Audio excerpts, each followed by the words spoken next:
Hello, hello. Happy Monday. It's been 2 weeks since my last video, and I thank you all for watching. I'm Jasmine, and I appreciate you coming to my channel. And today's episode or video, sorry, is a little different. But again, thank you for watching. Hit that subscribe button. I appreciate you coming through. I'm here to enlighten, encourage, and empower you into a life of healthy stewardship. And today is special actually because I'm doing this video as a homework assignment. So I actually take a class in college. Let me remind myself accurately. The name of it is Contemporary Issues in Adulthood and Aging. And so what you are going to notice is me moving my eyes around a little bit, because instead of me writing up a paper and having, nobody watch me, I'm going to be delivering this video to you, giving you information about healthy lifestyles. And this applies to maybe everyone, because if you're young, you want to prevent some of these things. And if you're older, I really hope that this helps you, because time's of the essence. So thank you for watching. Hit that subscribe button and share, because I know that somebody can use this information. So thank you. And again, I'm Jasmine, and let's get started. So in the textbook I'm reading from, I'll try to flip it over so you can see, Adulthood and Aging by Marion G. Mason.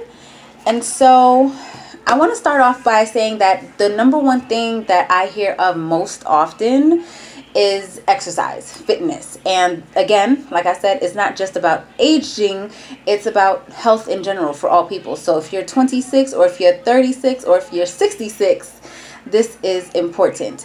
And so a healthy lifestyle should include fitness. If you work out, or not even work out, if you walk for 5 minutes a day, it will make a difference. And even on Dr. Oz, if you check him out at all, you'll find that doing certain things for only 5 minutes can make a huge difference, like walking up and down the stairs or sitting on your couch even. And so one thing that I found in my textbook is that according to the Center of Disease Control, or the CDC, about 32.5% of senior citizens actually prefer fitness activities. They find it something leisurely and, an active or social thing to do. Actually, I forgot about this. I had a 3-day fitness pass to a gym nearby, and on the third day I used it to go to their aquatics class. I think I was the only person there under 50. And it was intense. I promise you, if you're young, if you're old, and those terms are subjective, you are what you think you are. But anyway, I was in there, and oh my gosh, using those little water weights and moving my legs under the water, it was a true workout. For somebody who wasn't fit, they were putting me to shame in their 60s. Anyway, moving on. Even that though, doing the aquatics workouts or whatever is a way for older, younger people, everybody to get fit and fun. And I'll talk about fun and fitness in a second. So that's just one statistic about how fitness is something that is incorporated into the lives of senior citizens. However, only 32.5% of citizens above a certain age claim that to be a leisurely activity. And so moving forward, I want to just suggest a couple of thoughts about that. Fitness, especially in senior citizens, is helpful because as you strengthen the body and stabilize the balance, it prevents falls. And what we want to do is make sure that our loved ones, or, if you yourself are an older person, if you're not fit or if you do it just occasionally, I commend you. Congratulations, and keep it up, because it's going to keep you from having accidents or ending up in a predicament that somebody might think, oh, we need to hire help. Oh, she can't live alone. No, no, no, no, no. He is independent. You are independent. Okay, so you got to stay strong. Okay, again, only 5 minutes a day. And I'm not just talking to the senior citizens. Okay, I'm talking to you, 30-year-old. I'm talking to you, 24-year-old. Anyway, so moving along. Another thought is that, and again, this applies to all ages, if you choose something you like to do, you have a better chance of sticking with it. So people like Zumba, and I've seen people in my neighborhood in the JASA program. I don't know if that's an acronym, sorry, but people in the JASA program, they go to the dance classes, and again, they're 60 and up, and some of them even put on their little tutus, or they wear their boas, and they're moving and grooving. So again, if it's knitting, if it's painting, if it's just sitting in the room watching TV together, that's not working out. But I'm just saying, sometimes you can have a social activity or something entertaining, and that can increase the chances of you sticking with it. So same goes for exercise. Moving along, a side note, or not a side note, I'll say a left turn from the upside of physical fitness, is how actually alcohol use is another factor that I want to talk about in aging people or all people. Again, this is something that applies to every age, because 23-year-olds drink, and sometimes 67-year-olds drink, and somewhere all in between, alcohol is doing damage to our bodies. It's doing damage to our brains. And so while fitness and exercise is good for our brains, it strengthens our minds, and it increases our brain power, alcohol is something that counteracts that, because we lose our physical comprehension. We're not in as much control of ourselves. And unfortunately, I'm sorry, let me gather my eyes for a second. According to the National Institute on Alcohol Abuse and Alcoholism, 1 in every 12 adults abuses alcohol or some sort of drug. And so it's not a large number. It might not be something that is appalling, but it's still enough. And you might know somebody who is a senior citizen who is an alcoholic, or you might be an alcoholic, and that's okay.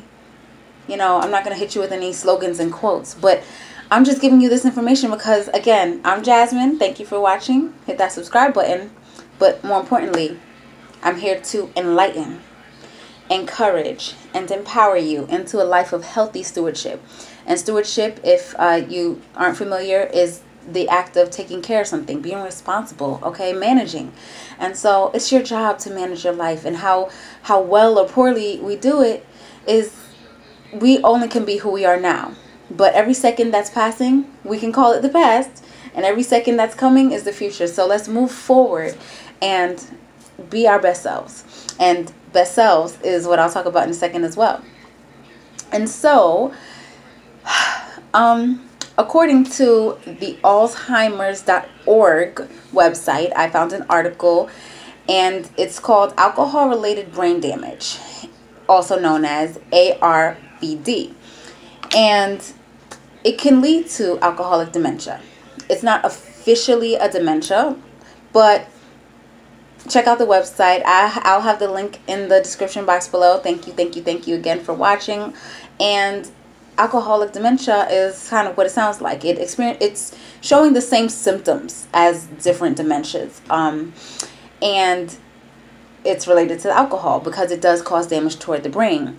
Also, it can be caused because of head injuries. When you're under the influence of alcohol, you can fall, lose your balance, and hit your head. And so over the course of years, or maybe just many episodes of alcohol abuse, it can harm your brain. Okay, so please seek help, talk to a loved one, or at the very least, be honest with yourself and start to make these changes. Again, well, not again, but I want to say, as I was reminded earlier today for my own benefit, that we have to take life one bite at a time. And the person who told me that reminded me of her secretary asking her, how do you eat an elephant? And of course you can't do that. Okay, you can't just take the whole. And so one bite at a time. You take life one bite at a time. You take alcoholism one bite at a time. You take fitness one bite at a time. And again, we're trying to just be our best self. So it's progress. Okay, moving on.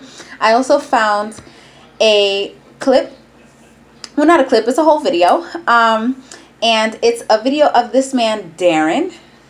Yeah, you got his name right. And he's a specialist who has a video on the channel Grow Young Fitness. Aha, Grow Young Fitness. And the title of it is Brain Health and Exercise for Seniors. I'll put that link in the description box as well. Again, thank you for watching all this time. I'm Jasmine. Hit that subscribe button, and I thank you. I thank you so much for the support.